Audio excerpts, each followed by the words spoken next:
Hello everyone, welcome back to Xylem, welcome back to the world of English. നിങ്ങളുടെ സ്വന്തം നാച്ചു സാറാണ്. നിങ്ങൾ ഈ വീഡിയോ കാണാൻ പോകുന്നത് മാർച്ച് 8 ഞായറാഴ്ച ഉച്ചയ്ക്ക് ശേഷമായിരിക്കും. ഈ സമയത്ത് മാർച്ച് 9 രാവിലെ നടക്കുന്ന SSLC ഇംഗ്ലീഷ് എക്സാമിന് വേണ്ടി നിങ്ങൾ അടിപൊളിയായിട്ട് പ്രിപ്പയർ ചെയ്യുന്നുണ്ടാവും എന്ന് ഞാൻ വിശ്വസിക്കുന്നു. നമ്മുടെ തുടർച്ചയായിട്ടുള്ള ലൈവുകളും കോണ്ടന്റ് വീഡിയോസും അതിന് മുമ്പുള്ള വീഡിയോസും ഒക്കെ നിങ്ങൾ കണ്ടിട്ടുണ്ടാവും. നിങ്ങളുടെ മെറ്റീരിയൽസ് ഒക്കെ നിങ്ങൾ റിവൈസ് ചെയ്തിട്ടുണ്ടാവും. ഇനി എന്നൊരു ചോദ്യമുണ്ട്. ഇനി നമ്മൾ എന്താണ് ചെയ്യേണ്ടത്? ഈ വൈകുന്നേരം ഈ ഉച്ചയ്ക്ക് ശേഷം നമ്മൾ എന്താണ് ചെയ്യേണ്ടത്? നമ്മൾ കുറെ കാര്യങ്ങൾ പഠിച്ചിട്ടുണ്ട്. ഇതൊന്ന് കൺസോളിഡേറ്റ് ചെയ്യണം. ഓക്കെ ആണല്ലോ. ഇത് കൺസോളിഡേറ്റ് ചെയ്യുന്ന സമയത്ത് ഒരു ക്ലാരിറ്റി തരാൻ വേണ്ടി മാത്രമാണ്, നിങ്ങൾക്ക് ഓൾറെഡി അറിയുന്ന കാര്യമാണ്.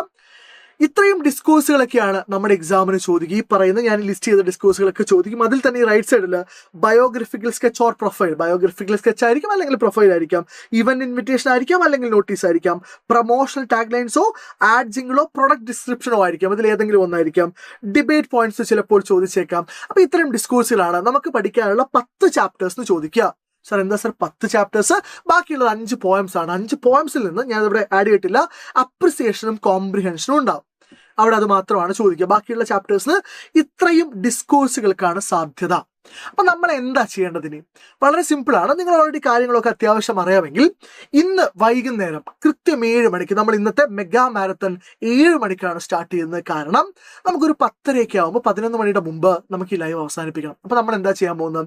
നമ്മൾ ഈ മുഴുവൻ ഡിസ്കോഴ്സുകളെയും അതിന്റെ ഫോർമാറ്റുകളെയും വരാൻ സാധ്യതയുള്ള ചോദ്യങ്ങളെയും നമ്മൾ എന്ത് ചെയ്യും? നമ്മൾ കൺസോളിഡേറ്റ് ചെയ്ത് ഒരു അവസാനവട്ട തയ്യാറെടുപ്പ് നമ്മൾ നടത്തും. നിർബന്ധമായിട്ടും നിങ്ങൾ ഈ ലൈവ് അറ്റൻഡ് ചെയ്യണം എന്നാണ് എൻ്റെ ആഗ്രഹം. കാരണം ഈ ലൈവ് നിങ്ങൾക്ക് അങ്ങേയറ്റം യൂസ്ഫുൾ ആയിരിക്കും. വീണ്ടും എല്ലാ ചാപ്റ്ററിൻ്റെയും സമ്മറി പറയാനോ ഡീറ്റെയിൽഡ് ആയിട്ട് നമ്മൾ അതിൻ്റെ കഥ പറയാനോ നിൽക്കില്ല. കാരണം അതൊക്കെ നമ്മൾ ഓൾറെഡി ചെയ്ത് കഴിഞ്ഞു. അത് നിങ്ങളും ചെയ്ത് കഴിഞ്ഞതാണ്. ഇനി നമുക്ക് വേണ്ടത് ഇതൊക്കെ ഒന്ന് കൺസോളിഡേറ്റ് ചെയ്തിട്ട് ഇതിലെ പ്രധാനപ്പെട്ട ഡിസ്കോഴ്സുകളും അത് എഴുതാനുള്ള കുറച്ച് ട്രിക്കുകളും ടിപ്സുകളും ഒക്കെ സംസാരിക്കുക എന്നുള്ളതാണ്. അതിന് വേണ്ടിയിട്ട് എന്ത് ചെയ്യുന്നുണ്ട്?